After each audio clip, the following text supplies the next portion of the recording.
তাহলে আমরা প্রয়োজনে কাউকে উইথড্র করে তুলনামূলক অধিক যোগ্য কাউকে আমরা সেখানে আবার নতুন করে মনোনীত করতে পারি।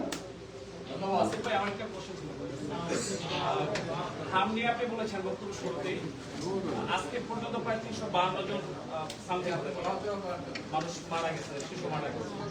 যেহেতু আগের যে সরকারটা ছিল আমাদের এই অন্তর্বর্তী সামনে সে সরকার, আপনি একজন প্রতিনিধি ছিলেন, উপদেষ্টা ছিলেন, এই বিশাল আমাদের এই যে শিশুরাদের মৃত্যুর এই যাত্রা লম্বা হচ্ছে, দিনকে দিন হচ্ছে, এই দায় কি আপনি কি অন্তর্বর্তীকালীন সরকারকে দায় কি এড়াতে পারে, বা সেই অংশ হিসাবে সরকার অংশ হিসাবে আপনি কি তাদের এড়াতে পারেন? আরেকটা কোশ্চেন করে রাখি আপনাকে, আরেকটা কোশ্চেন করে রাখি। আগামী 19শে মে আপনি ফুরিয়া যাচ্ছেন সম্মেলন, তো সে সম্মেলন সম্পর্কে আপনি একটু আমাদেরকে অবহিত করবেন।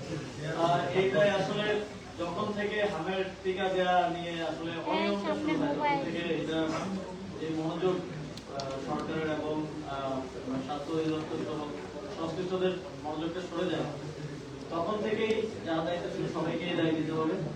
আওয়ামী লীগের সময় থেকে শুরু হয়েছে, আওয়ামী লীগ অন্তর্বর্তীকালীন সরকারের সময় যারা দায়িত্বে ছিলেন তাদের এবং বিএনপি সরকারের সময় যারা এখন দায়িত্বে আছেন সকলকে দিতে হবে।